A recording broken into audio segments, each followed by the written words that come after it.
Hello, ladies. Ayan. Itong kulay na to, gustong gusto ko talaga to. Ayan, napakasimple niya lang.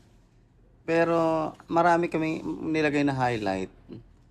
Pero hindi malalaki. Maliliit lang. Pinong-pino yung pagkakalagay. Tapos nilagyan namin lahat ng gilid ng mga highlight. Lahat ng pangilalim nilagyan namin. Ito, ang ganda talaga eh.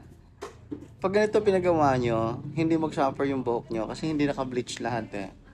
So, may mga portion lang na madami yung bleach pero maliliit. Mas maganda siyang tingnan kasi maganda yung pagkaka-blend ng highlight doon sa base color. Ayan no. So, yung ilalim nilagyan namin. Yan no, di ba? Naka-gray din yung highlight.